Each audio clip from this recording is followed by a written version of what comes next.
नमस्कार, सुप्रभात। मी प्रणिता बोरसे। आपण पाहत आहात TV9 मराठी आणि सर्वप्रथम TV9 मराठीच्या सर्व प्रेक्षकांना स्वातंत्र्य दिनाच्या खूप खूप शुभेच्छा। आणि सुरुवातीलाच एक महत्त्वाची बातमी पाहणार आहोत। देशभरात आज 78व्या स्वातंत्र्य दिनाचा उत्साह आहे। पंतप्रधान नरेंद्र मोदी आज लाल किल्ल्यावरून देशाला संबोधित करतील। गेल्या 10 वर्षात पंतप्रधान मोदींनी अनेक मुद्द्यावरून भाषण केलंय आणि देशाला नवनवीन वचनं दिली आहेत। आजही मोदी मोठी घोषणा करण्याची शक्यता आहे। दरम्यान मोदींनी या आधीच्या भाषणामध्ये काय मुद्दे मांडले आणि ते कसं साध्य केलंय ते ग्राफिक्सच्या माध्यमातून समजून घेऊ।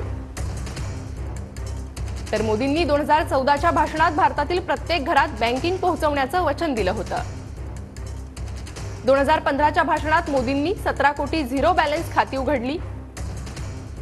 मोदींनी 2014 मध्ये आदर्श ग्राम योजनेची घोषणा केली। वर्षभरात 18,000 गावांमध्ये वीज पोहोचली। मोदींच्या घोषणेनंतर 2016 मध्ये 2 कोटी शौचालय देशात उभारून महिलांचा सन्मान। मोदींची 2019च्या भाषणात जलजीवन मिशनची घोषणा, 4.5 कोटी घरांना नळाद्वारे पाणी पोहोचलं।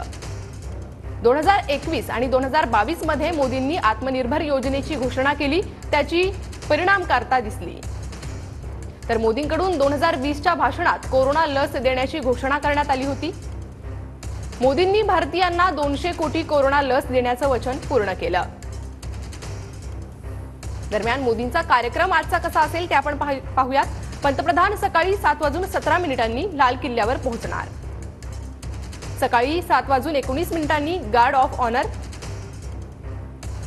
सकाळी 7:28 वाजता मोदी लाल किल्ल्याच्या तटबंदीवर पोहोचतील। सकाळी 7:30 वाजता राष्ट्रध्वज फडकवला जाईल। सकाळी 7:33 पंतप्रधान नरेंद्र मोदी देशाला संबोधित करतील। तर सकाळी 8:30 वाजता राष्ट्रगीत होईल। पंतप्रधान लाल किल्ल्यावरून निघतील।